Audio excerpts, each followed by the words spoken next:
Before we start today's show, I want to invite you to stick around to listen to a new podcast that premieres on September 16th. As the cannabis industry's only podcast network, we provide a safe platform for all cannabis voices to spread their uncensored message to the world. And that's why we're really excited about our newest show, the Chronic Insomnia Podcast. Join former Marine and insomniac Jack Pott and his guest as they discuss a range of cannabis topics that impact our military, our veterans, and you.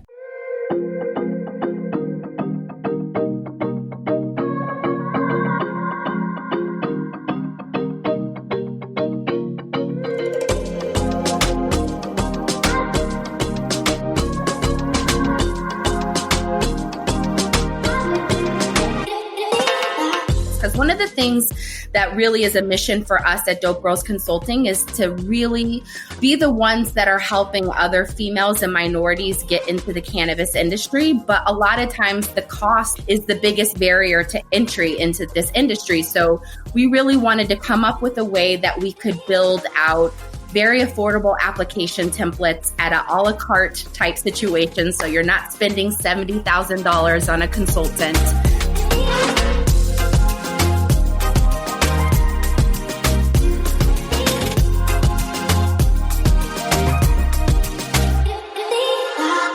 All right, everybody, welcome back to another episode of the Cannabis Corona Report, where we speak to cannabis companies that are succeeding or helping other companies succeed during the global pandemic. And today, we are joined by Rene Chatfield and Rachel Bradley, the founders of Dope Girl Consulting. Rene and Rachel, welcome to the show. Thank you, Dan. So excited to be here and talk to you today. Well, I have to say, you two are some gutsy ladies. So we've heard. Oh my gosh. I mean, it's for our listeners. They had careers that most people would kill for. Super high level executives at Samsung, WNBA, NBA, Rock Nations, Nike.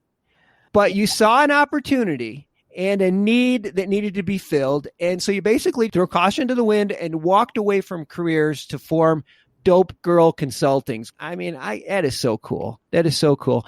I want to start with you, Rachel. You're from Chicago. You've been working on this cannabis idea for a while. I have. So what happened that made you say, now is the time to break into cannabis? You know, I had been wanting to get into cannabis probably for the last 7-8 years now. And came up with, that $1 million idea, the idea that just wakes you up out of your sleep, and started researching into, the medical cannabis laws that were being passed in Illinois, and thought, there's no way that I'm going to be able to afford to get into cannabis at this level, and really just kind of put that dream on the shelf for a while. And then after my last kind of really big project that I was working on for Verizon, that's right when COVID hit, right around the end of the year, going into the beginning of the year. And it just was a perfect natural transition for me because there was some downspace. People weren't going to be producing large scale events. No one's leaving their house. Everything's being turned digital. So it was one of those opportunities where it was now is the time.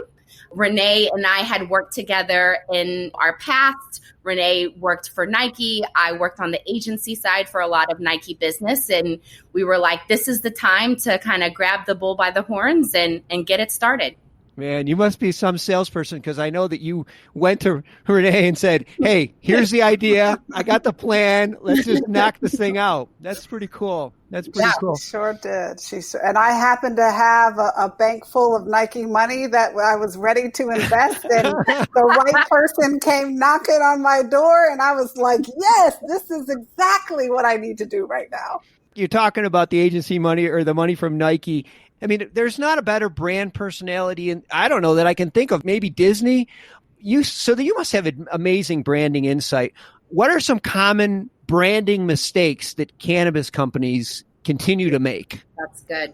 Man, that's a great question. I wish we had more time because Rachel knows the challenges that we've had just by the small ones that we've come across or the big ones that we've come across. We're just it's all wrong from the logo colors to everyone in the same colors to the fonts being wrong on their website. You can't even read what the heck their name is. Really have seen some very challenged cannabis brands out there, but we're excited to help all of them. So that's why you're here. That's why you're here. Yeah, for sure. Because you're right. If the colors isn't consistent with the font, isn't consistent with who their customer is, it's just disjointed. We're moving along really quickly here, but Rachel, you're in the middle of the Illinois licensing process, which with all the delays must be incredibly stressful. I think I read that Dope Girls actually applied for both a wholesaler and a transporter license. Most people don't realize just how much work and how expensive it is to apply for a license. And Rene and I made the decision to go after those licenses. We went after an infuser's license and a transporter license pretty late in the game. I mean, most people are taking 6 months to build out these applications. And I think we had about 6 weeks to build out the application. So it was one of those things where it was like, once we decide that we're going to put our mind to it, sky's the limit. There's no stopping us. We said, just do it.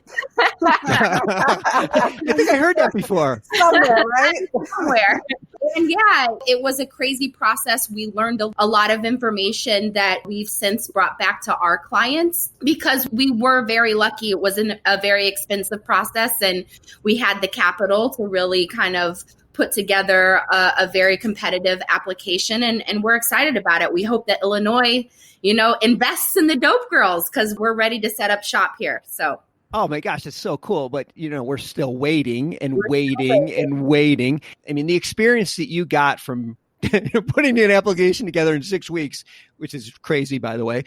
Yes. That's really helping out your clients. But I noticed on your website that you have a lot of the templates. So we've had the opportunity to really build out our network and have become very close with some other consultants that have done a lot of award-winning applications in other markets. So Vegas, Colorado, California, Arizona. And we've had the ability to really collab with them and build out some pretty robust application templates. Because one of the things that really is a mission for us at Dope Girls Consulting is to really be the ones that are helping other females and minorities get into the cannabis industry. But a lot of times the cost is the biggest barrier to entry into this industry. So we really wanted to come up with a way that we could build out very affordable application templates at an a la carte type situation. So you're not spending $70,000 on a consultant to help your app, and you can pick and choose where you need the assistance. You can pick and choose what applications you need, but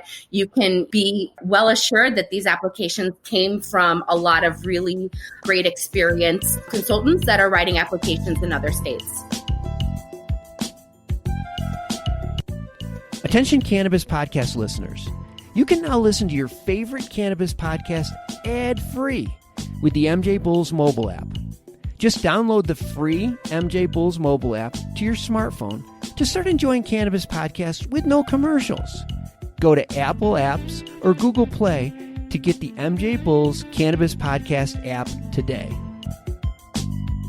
Now, you mentioned about your commitment to inclusion, and a lot of companies talk about this, but you guys actually put your money where your mouth is. Rene, some of the other things that Dope Girls are doing to sort of level the playing fields for your clients.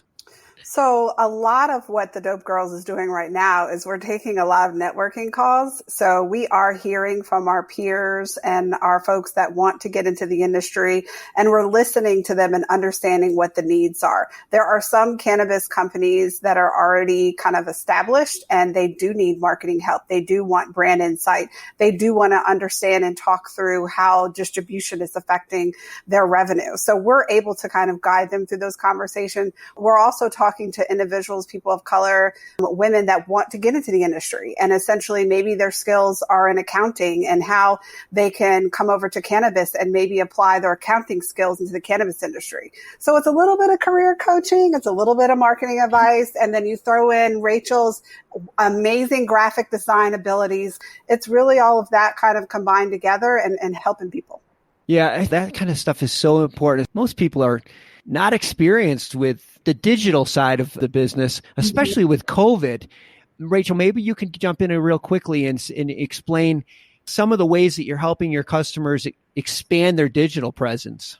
Yeah, absolutely. I think one of the biggest things that we've noticed for a lot of cannabis brands is that they don't have a website that is going to keep people, coming back. Like, what is that content that's bringing people back to your website? Or just a website that you want to hang out in for a little bit, right? Like, you're scrolling through, you're reading some information, maybe there's products on there, eye-catching graphics. So I think that's one of the things that has been a constant conversation and a constant thread is like, what does your website look like? What does your Instagram look like? How are you engaging with your consumers or your target audience on a daily, weekly, monthly basis? Yeah, I think you mentioned social media. That's another thing. I mean, that's basically what people do all day is they surf the web because they're home. Yeah, they're supposed to be working well at home, but they're also checking things out. Yeah, I think now is the time. If you can expand your digital presence, I think that's one way to really improve your business, especially now. We have so much more to talk about. I just skimmed through all the great things that you guys are doing, and I will have links to Dope Girls in the show notes. And I know if anybody wants to continue this conversation with these ladies offline, I'm sure they'll be happy to do that.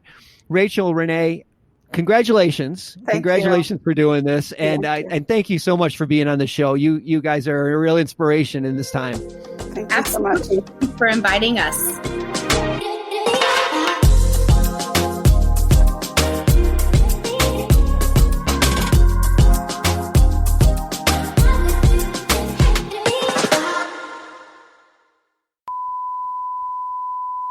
Warning, the host of this podcast has a penchant for the pontification of puns and an altruistically alienating affection for alliteration.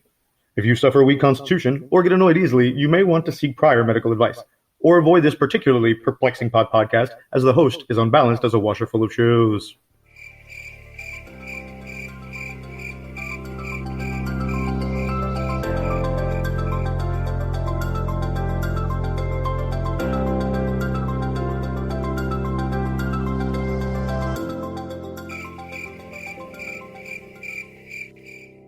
When you've memorized every infomercial line by line, it's probably time to rethink your life. And so, the Chronic Insomnia Podcast was born. I'm Jack Pott, your docent of dope. And the Chronic Insomnia takes an intimate look at the often misunderstood world of mental disorders by giving a voice to those who understand all too well just what it is to live with them, and the impact that the cannabis industry has made on issues that affect almost half of the Americans 18 and up, and 1 in 4 people in the world. Interviews with everyone from medical professionals, industry professionals, service members and patients, legislators, and even you. So tune in, toke up, and think about it. Chronic Insomnia Podcast. Wake up.